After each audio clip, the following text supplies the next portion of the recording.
د 14مې رکوع مابین شپږ اویایم نمبر آیات.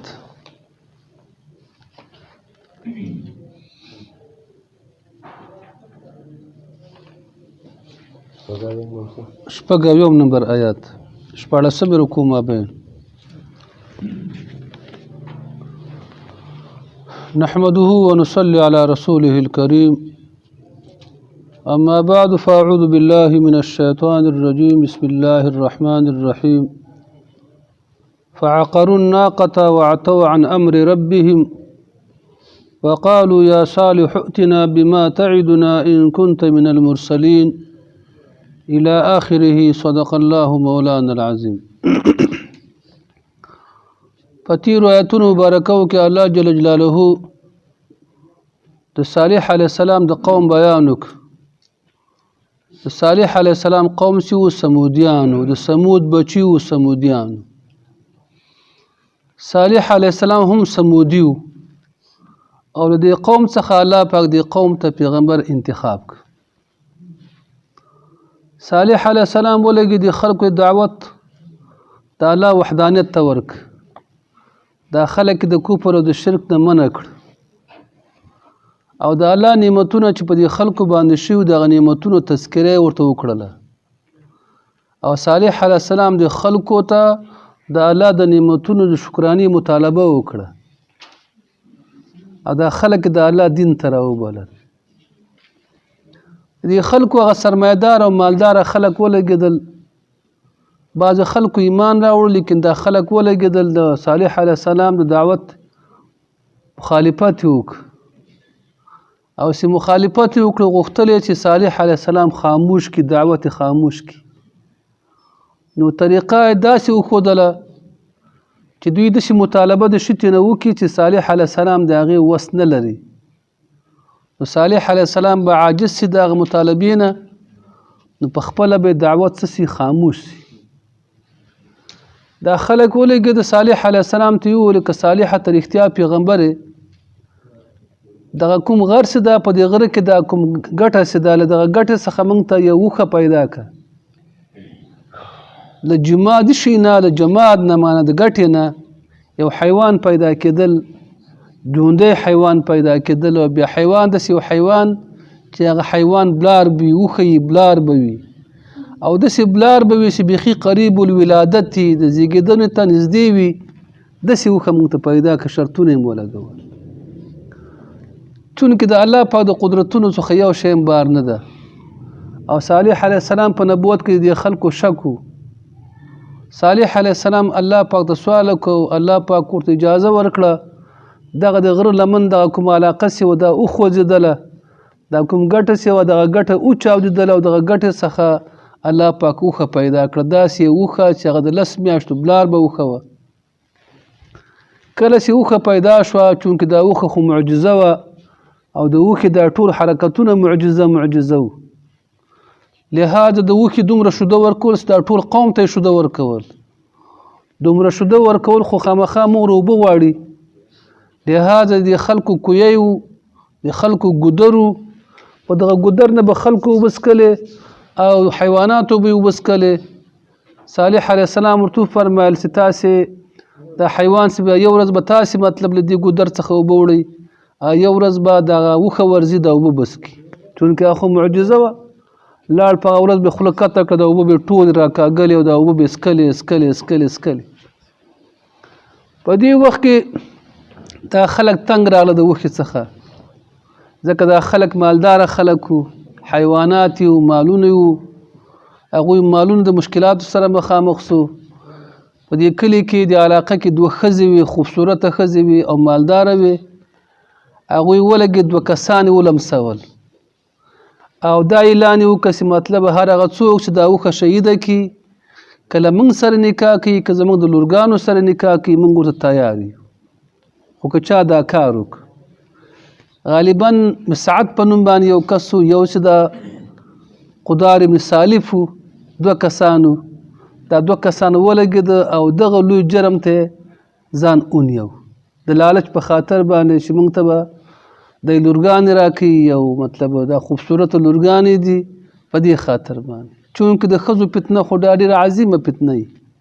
او کله چې د ښځو فتنه یو ځای کې راشي بیا هلته عقلونه هم د لاس عقل د ځان لاس ورکوي عقلونه هم بیا کار نه کوي هوش هم بیا کار نه کوي نو دې وجې نه دغه 2 کسان ولګي دې کار ته چمتو شو په دې کې د مسعد په نوم باندې یو کس یو ځای کې ورته پټ څه د بل کس هم ورسره و کله چې دا اوښه راغله دغه سړي په نیزه باندې وویشتله او بل کس ولګي د پښو باندې څه کړه شابس یې پښو باندې ووهله پښې ترې نه پرې غوڅې کړلې زخمي یې کړله اوښه څنګه شوه شهیده شوه صالح علیه السلام دې خلکو ته وفرمیل چې ګوره د الله عذاب ته منتظر اوسئ 3 ورځې پس په تاسې باندې عذاب راځي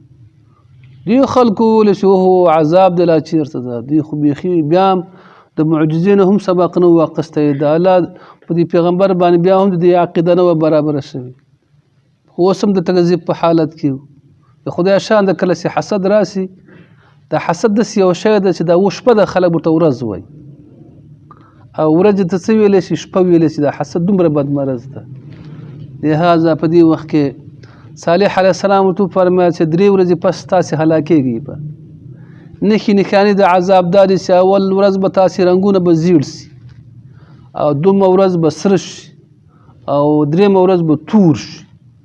اوله ورځ زیړ 2مه ورځ سره او 3مه ورځ باندې رنګونه به هم څنګه شي تور شي اوله ورځ چې کله دا کارو شو اوله ورځ مطلب رنګونه زیړ شو دوی پوه شو چې اوهو دا شی خو راغی کوشش یې وکړه چې صالح علیه السلام قتل کړي ولې قتل کړي هسې نه که دا خبره د دروغجن مه کوه د دروغجن سزا دا رقم ته ورته ورکړو او که رښتونه یې نو ځان یې مخکې کړو هسې موږ مړه کېږو د ځان یې څنګه کړو مخکې کړو لهذا صالح علیه السلام الله له دوی د عذاب نه څه کړه بچ کړه الله تعالی ترېنه څه کړه وساته دوی غوښتل چې د صالح علیه السلام په کور باندې حمله وکړي صالح علیه السلام ونیسي شهید یې کړي کله چې په کور باندې ورغله الله تعالی د خلکو باندې کاڼو باران وکړ الله تعالی تباه کړ کله چې مطلب دوی نه الله تعالی صالح علیه السلام بچ کړ په اوله ورځ باندې رنګونه زیړ شو په 2مه ورځ باندې سره شو په 3مه ورځ باندې رنګونه تور شو کله چې عذاب راته دا خو د عذاب مقدمه وه عذاب چې کله راته د پاسه جبرائیل علیه السلام په دې خلکو باندې چغه ووهله او لاندې ځمکې ورو زلزله پرې وکړه لاندې ځمکه وخوځېدله د پاسه جبرائیل علیه السلام پرې چغه ووهله دا خلک داسې پړ مخه پرېوتل او مردار شو الله تعالی به دغه واقعه څه کړي موږ ته بیان کړي دا به موږ یو پند او سبق راکړي چې د نیکانو سره مقابلې مه کوئ صالحانو سره جګړې مه کوئ که پیغمبران نشته د پیغمبرانو بچي خو شته فکر د هغوی ورثه خو شته د هغوی سره جګړې مه کوئ د الله په عذاب څنګه ده وروره سخت عذاب ده من عاد لي وليا فقد اذنته بالحرب رسول پاک علیه السلام فرمایي چا چې زما د دوستانو سره جګړه کوله دشمني کوله هغوی ته زما اعلان د چا د وروره د جنګ لهذا د دې عذاب ذکر به دغه ځای کې وشي کلام پاک د قصو کتاب نه ده د احکامو کتاب ده لیکن دا قصې الله تعالی د عبرت لپاره کوي موږ ته دا قصې کې چې د حق په مقابل کې درېږي که حق ته چمتو یاستئ ویې کوي که چمتو نه یاستئ ویې منئ چې نه م کوو د نه منلو څه وکړي وروره الله پاک ته عذر وکړي خلک وایي که کله چې میلمه دی راسي کور کې د ډوډۍ وي نو دسترخوان به ورته کېږدي ترکاري به عذر وکړي او چې ډوډۍ نه نو څه به بیا وکړي چې میلمه راسي نه ډوډۍ نه ترکاري بیا به څه شي عذر وکړي که ډوډۍ دی وایي ترکاري به عذر وکړي ډوډۍ به ورته کېږدي ورته زه ناوخته راغلی وي وروره ډوډۍ واخله ویخو نشي ده که نه نو که موږ حق ته څه نشو کولی څه ورته وایو که حق کوم کار موږ نه کېده د الله حکم موږ نه کېده د هغې به الله ته عذر پیش کړو او ګناهګاران یې سر کرت هم داسې مجرمان وي بیا هم الله پاک هغه رحمت ډېر لوی رحمت ته الله تعالی په موږ باندې څه کوي وروره رحم کوي الله موږ نه بې ستره کوي الله موږ نه رسوا کوي الله موږ نه بې شرموي فکر هم ورسته خو د حق سره جګړه کول او د حق مقابله کول دا بیا لوی جرم ده ګناه ده او په ګناهونو کې جرمونو کې لوی جرم ده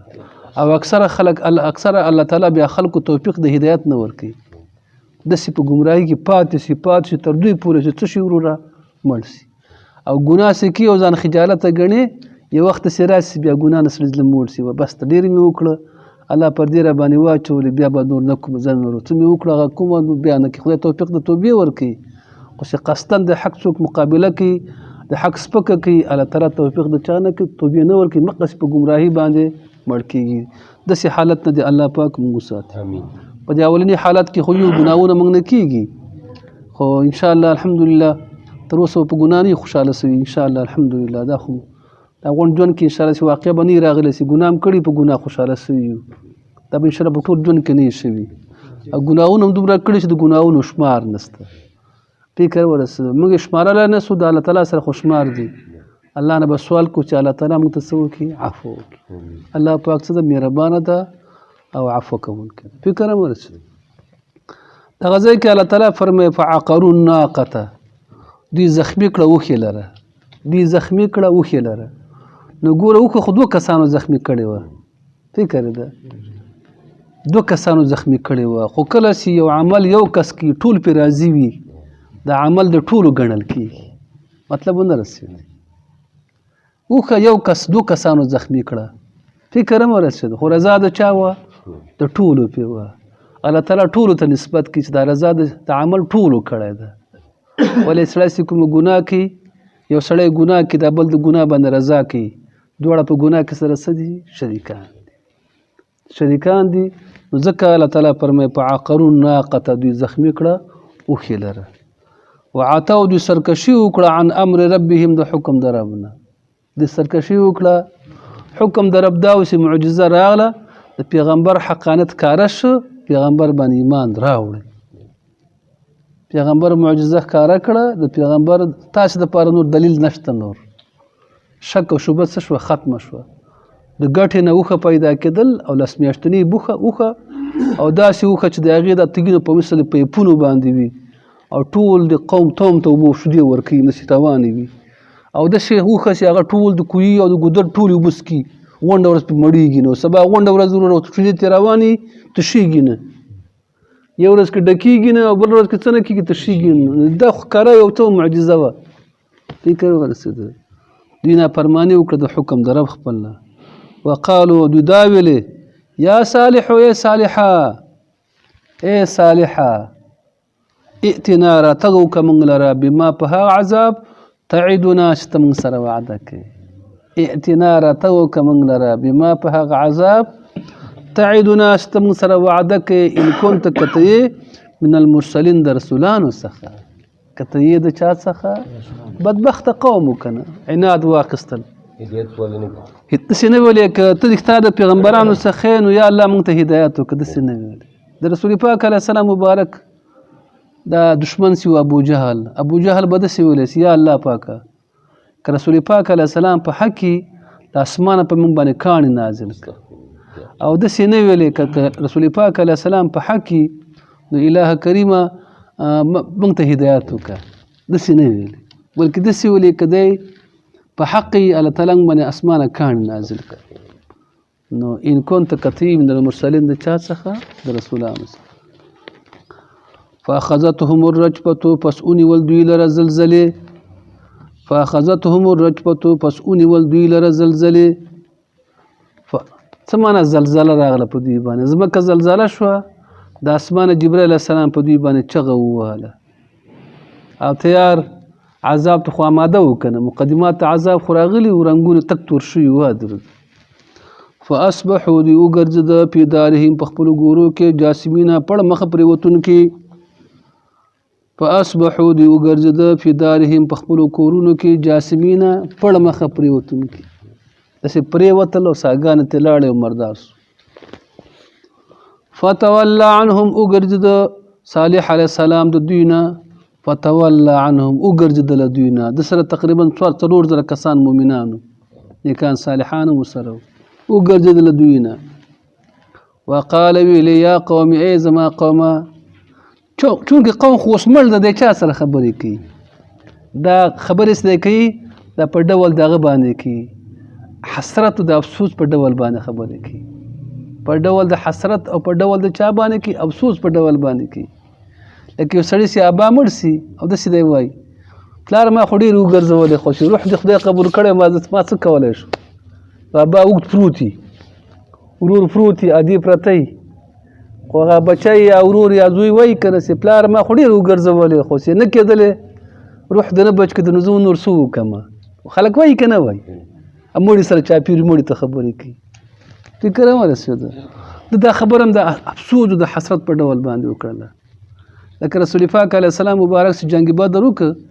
او په جنګ بدر کې 80 کسان سرداران د مکې مردار شو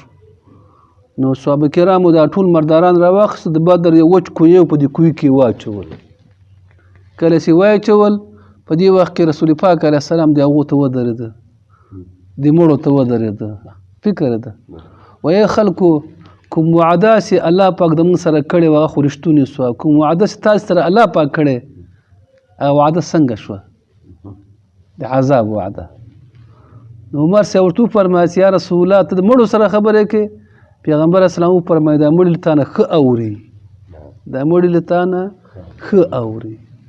دې کې د سماع الموتى مسله راغله چې مړي په خپلو قبرونو کې خبرې اوري نو صالح علیه السلام هم د حسرت د افسوس په ډول وایي چې ای قوم یا زما قومه لقد ابلغتکم یقینا ما رسولي تاسو ته لقد ابلغتکم ما رسولي تاسو ته رسالت ربي پیغامونه د خپل رب رسالت ربي پیغامونه د خپل رب ونصحت لكم ستاسې خیر خواهی مې غوښتلې ده ونصحت لكم ستاسې خیر خواهی مې غوښتلې ده او تاسې ښه خلک نه وئ تاسو ځکه د خیرخواهو خلک قدر کوي